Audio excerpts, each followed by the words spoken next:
ಗಡುವು ಮುಗಿದ್ರೂ ಗಡದ ನಿದ್ದೆಯಲ್ಲಿದ್ದಾರೆ ಬಿಬಿಎಂಪಿ ಅಧಿಕಾರಿಗಳು. ನಗರದ ಹಲವು ರಸ್ತೆಗಳಲ್ಲಿ ಇನ್ನೂ ಕೂಡ ಡೆಡ್ಲಿ ಗುಂಡಿಗಳಿವೆ. ಡೆಡ್ಲೈನ್ ಮುಗಿದ್ರೂ ಕೂಡ ಬಿಬಿಎಂಪಿ ಅಧಿಕಾರಿಗಳು ಎಚ್ಚೆತ್ತುಕೊಂಡಂತೆ ಕಾಣಿಸ್ತಾ ಇಲ್ಲ. ಇನ್ನು ಗಡದ್ದಾಗಿ ನಿದ್ದೆಯಲ್ಲಿ ಜಾರಿದ್ದಾರೆ. ನಗರದ ಹಲವು ರಸ್ತೆಗಳಲ್ಲಿ ಇನ್ನೂ ಕೂಡ ಡೆಡ್ಲಿ ಗುಂಡಿಗಳಿವೆ. ಈ ಹಿಂದೆ ನವೆಂಬರ್ 30ರ ಒಳಗೆ ಗುಂಡಿ ಮುಚ್ಚಲು deadline ಕೊಡಲಾಗಿತ್ತು.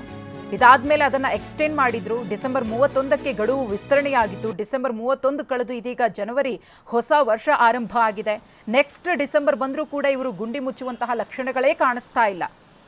BBMP commissioner Tushar Girinath ವಾಗ್ದಾನವನ್ನ ಕೊಟ್ಟಿದ್ರು, ಆದರೆ ಉಳಿಸ್ಕೊಂಡಿಲ್ಲ. ಡೆಡ್ಲೈನ್ ಮುಗಿದ್ರೂ ಕೂಡ ರಸ್ತೆಗಳಲ್ಲಿ ಇನ್ನೂ ಗುಂಡಿಗಳು ಹಾಗೇ ಇವೆ. ಗಮನಿಸ್ತಾ ಇದ್ದೀರಿ, ಜನರು, ವಾಹನ ಸವಾರರು ಯಾವ ರೀತಿಯಾಗಿ ಪರದಾಡಿಕೊಂಡು ರಸ್ತೆಯನ್ನ ದಾಟಬೇಕಾದಂತಹ ಪರಿಸ್ಥಿತಿ, ರಸ್ತೆಯಲ್ಲಿ ಸಂಚರಿಸಬೇಕಾದಂತಹ ದುಸ್ಥಿತಿ ನಿರ್ಮಾಣವಾಗಿದೆ ಅಂತ.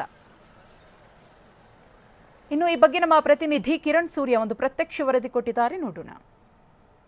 ಬಿಬಿಎಂಪಿ ಅಧಿಕಾರಿಗಳು 2023ನೇ ಡಿಸೆಂಬರ್ 31ನೇ ತಾರೀಕೊಳಗಾಗಿ ರಾಜಧಾನಿ ಬೆಂಗಳೂರಿನಲ್ಲಿರುವಂತಹ ಎಲ್ಲ ಗುಂಡಿಗಳನ್ನು ಕೂಡ ಮುಚ್ತೀವಿ ಅಂತೇಳಿ ಡೆಡ್ಲೈನ್ನ ಕೊಟ್ಟಿದ್ರು. ಆ ನಿಟ್ಟಿನಲ್ಲಿ ಇವತ್ತು TV9 ರಿಯಾಲಿಟಿ ಚೆಕ್ ಮಾಡಲಿಕ್ಕೆ ಮುಂದಾಗಿರುವಂಥದ್ದು. ಬಿಬಿಎಂಪಿ ಅಧಿಕಾರಿಗಳು ಎಷ್ಟು ಮಟ್ಟಿಗೆ ಗುಂಡಿಗಳನ್ನು ಮುಚ್ಚಿದ್ದಾರೆ, ಮುಚ್ಚಿಲ್ಲ ಅನ್ನೋಂಥದ್ದನ್ನು ಸದ್ಯ ನಾನೀಗ ತೋರಿಸ್ತಾ ಹೋಗ್ತೀನಿ. ಸದ್ಯ ನಾನೀಗ ಚಿಕ್ಕಪೇಟೆ ವಿಧಾನಸಭಾ ಕ್ಷೇತ್ರದ SP ರೋಡ್ನಲ್ಲಿದ್ದೀನಿ. ನಾನು ನಿಮಗೆ ದೃಶ್ಯದಲ್ಲಿ ತೋರಿಸ್ತಾ ಇದ್ದೀನಿ ಎಷ್ಟು ಮಟ್ಟಿಗೆ ಅಂತ ಹೇಳಿದ್ರೆ, ಈ ಒಂದು ರಸ್ತೆಯಲ್ಲಿ ವಾಹನ ಸವಾರರು ಪ್ರಾಣವನ್ನು ಕೈಯಲ್ಲಿಡಿದು ವಾಹನ ಚಲಾಯಿಸುವಂಥ ಒಂದು ದುಸ್ಥಿತಿ ನಿರ್ಮಾಣವಾಗಿರುವಂಥದ್ದು. ಎಷ್ಟು ಮಟ್ಟಿಗೆ ಅಂತ ಹೇಳಿದ್ರೆ, ಅರ್ಧದಿಂದ ಒಂದು ಅಡಿಯಷ್ಟು ಗುಂಡಿ ಬಿದ್ದಿರುವಂಥದ್ದು ನಾನು ನಿಮಗೆ ದೃಶ್ಯದಲ್ಲಿ ತೋರಿಸ್ತಾ ಇದ್ದೀನಿ. ವಾಹನ ಸವಾರರು ವಾಹನವನ್ನು ಓಡಿಸ್ಲಿಕ್ಕೆ ಆಗದೆ, ಅಂದರೆ ಈ ಭಾಗದಿಂದ ಆ ಭಾಗಕ್ಕೆ, ಆ ಭಾಗದಿಂದ ಈ ಭಾಗಕ್ಕೆ. ಕಾರಣ ಏನಂತ ಹೇಳಿದ್ರೆ, ಅಷ್ಟರ ಮಟ್ಟಿಗೆ ರಸ್ತೆಯಲ್ಲಿ ಗುಂಡಿ ಬಿದ್ದಿರುವಂಥದ್ದು. ಅಂದರೆ ಗುಂಡಿಗಳನ್ನು ತಪ್ಪಿಸಿಕೊಂಡು ವಾಹನವನ್ನು ಚಲಾಯಿಸಬೇಕು. ಮುಂಭಾಗದಲ್ಲಿ ಸಂಚಾರ ಮಾಡುವಂಥ ವಾಹನಗಳೇನಿದೆ, ಗುಂಡಿ ನೋಡ್ತಿದ್ದಂತೆ, ಗುಂಡಿ ಕಾಣ್ತಿದ್ದಂತೆ ಬ್ರೇಕನ್ನು ಹಾಕ್ತಾರೆ. ಬ್ರೇಕ್ ಆಗ್ತಿದ್ದಂತೆ ಹಿಂದೆ ಬರುವಂಥ ವಾಹನಗಳು ಡಿಕ್ಕಿ ಆಗುತ್ತೆ. ಇದು ಒಂದು ಕಡೆ. ಆದರೆ ಎರಡನೇದಾಗಿ ಈ ಒಂದು SP ರೋಡ್ಗೆ ಸಂಪರ್ಕ ಕಲ್ಪಿಸುವಂಥ ರಸ್ತೆಯ ಒಂದು ಕಟ್ಟಿಂಗ್ ಏನಿದೆ, ಕರೂರು ರಸ್ತೆ, ಈ ಒಂದು ಕರೂರು ರಸ್ತೆಯಲ್ಲಿ ಬಿದ್ದಿರುವಂಥ ಗುಂಡಿಗೆ ಬಿಬಿಎಂಪಿ ಅಧಿಕಾರಿಗಳಿಗೆ ನಿಜವಾಗ್ಲೂ ಕೂಡ ನಾಚಿಕೆ ಆಗಬೇಕು. ಕಾರಣ ಏನು ಅಂತ ಹೇಳಿದ್ರೆ, ಈ ಒಂದು ಗುಂಡಿಗಳನ್ನು ಮುಚ್ಚಬೇಕಾಗಿರುವಂಥದ್ದು ಡಾಂಬರ್ನಿಂದ ಹಾಗೂ ಕಲ್ಲು ಜಲ್ಲಿಯಿಂದ. ಆದರೆ ಇವರು ಯಾವುದೋ ಡೆಬ್ರೀಸ್, ಅಂದರೆ ಮನೆ ಡೆಮಲಿಷ್ ಮಾಡಿದಂಥ ಸಂದರ್ಭದಲ್ಲಿ ಬರುವಂಥ ಡೆಬ್ರೀಸ್ ಮಣ್ಣೇನಿದೆ, ಡೆಬ್ರೀಸ್ ಮಣ್ಣಿನಿಂದ ಈ ಒಂದು ಗುಂಡಿಗಳನ್ನು ಮುಚ್ಚಲಿಕ್ಕೆ ಮುಂದಾಗಿರುವಂಥದ್ದು. ಈ ಒಂದು ಗುಂಡಿಗಳು ಅಂದರೆ 10 ಗಂಟೆ 11 ಗಂಟೆ ಆಗ್ತಿದ್ದಂತೆ, ಬಿಸಿಲು ಏರಿಕೆ ಆಗ್ತಿದ್ದಂತೆ ಧೂಳಾಗತ್ತೆ. ಆ ಧೂಳಿನಲ್ಲಿ ವಾಹನ ಸವಾರರು ಸಂಚಾರ ಮಾಡಲಿಕ್ಕೆ ಆಗೋದಿಲ್ಲ, ವಾಹನವನ್ನು ಈ ಗುಂಡಿಗಳಲ್ಲಿ ಇಳಿಸ್ಲಿಕ್ಕೆ ಆಗೋದಿಲ್ಲ, ಸಾಕಷ್ಟು ಸಮಸ್ಯೆ ಆಗುತ್ತೆ. ಈಗ ನಾನು ಕೂಡ ನಿಮಗೆ ದೃಶ್ಯದಲ್ಲಿ ತೋರಿಸ್ತಾ ಇದ್ದೀನಿ. ಈ ಒಂದು ಕಟ್ಟಿಂಗ್ ರಸ್ತೆ ಏನಿದೆ, ಈ ಒಂದು ಕರೂರು ರಸ್ತೆಯಲ್ಲಿ ಮ್ಯಾನ್ಯುವಲ್ ಕೂಡ ಇರುವಂಥದ್ದು. ಆ ಮ್ಯಾನ್ಯುವಲ್ ಸಂಪೂರ್ಣವಾಗಿ ಕಾಂಕ್ರೀಟ್ನಿಂದ ಹಾಕಿದ್ದಾರೆ. ಅದರ ಪಕ್ಕದಲ್ಲಿರುವಂಥ ರಸ್ತೆ ಏನಿದೆ, ಆ ಒಂದು ರಸ್ತೆ ಸಾಕಷ್ಟು ಗುಂಡಿಮಯವಾಗಿರುವಂಥದ್ದು, ಕಲ್ಲುಗಳೆಲ್ಲವೂ ಕೂಡ ಎದ್ದು ಬಂದಿರುವಂಥದ್ದು.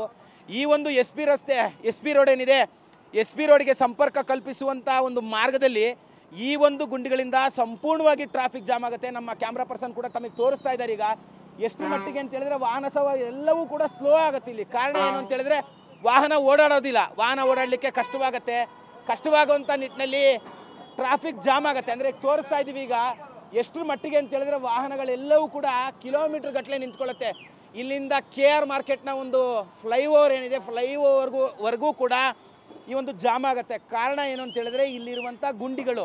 ಮುಖ್ಯ ಕಚೇರಿ ಏನಿದೆ, ಮುಖ್ಯ ಕಚೇರಿಯ ಕೂಗಳತೆ ದೂರದಲ್ಲೇ ಇರುವಂಥದ್ದು. ಇದೇನು ದೂರದಲ್ಲಿಲ್ಲ, SP ರೋಡ್ ಇರುವಂಥದ್ದು BBMP ಸ್ವಲ್ಪದೇ ದೂರದಲ್ಲಿರುವಂಥದ್ದು. ಇಷ್ಟಾದರೂ ಕೂಡ BBMP ಅಧಿಕಾರಿಗಳು ನಿಜವಾಗ್ಲೂ ಎಚ್ಚೆತ್ಕೊಳ್ಳದೆ ಇರುವಂಥದ್ದು ದುರದೃಷ್ಟಕರ ಅಂತಲೇ ಹೇಳ್ಬೋದು. ಕಾರಣ ಏನು ಅಂತ ಹೇಳಿದ್ರೆ, ಪ್ರತಿದಿನವೂ ಕೂಡ ಸಾವಿರಾರು ವಾಹನಗಳು ಓಡಾಡುತ್ತೆ, ಲಕ್ಷಾಂತರ ಜನರು ಇಲ್ಲಿ ಸಂಚಾರವನ್ನು ಮಾಡ್ತಾರೆ. ಈ ಒಂದು ರಸ್ತೆಯಲ್ಲಿ ಬಿದ್ದಿರುವಂಥ ಇಷ್ಟು ದೊಡ್ಡದಾದಂಥ ಗುಂಡಿಗಳನ್ನು ಮುಚ್ಚದೇ ಇರುವಂಥದ್ದು ನಿಜವಾಗ್ಲೂ ಕೂಡ BBMP ಅಧಿಕಾರಿಗಳಿಗೆ ನಾಚಿಕೆಯ ಸಂಗತಿ ಅಂತಲೇ ಹೇಳ್ಬೋದು. ಕ್ಯಾಮ್ರಾ ಪರ್ಸನ್ ಜಗನ್ ಜೊತೆ ಕಿರಣ್ ಸೂರ್ಯ, TV9 ಬೆಂಗಳೂರು.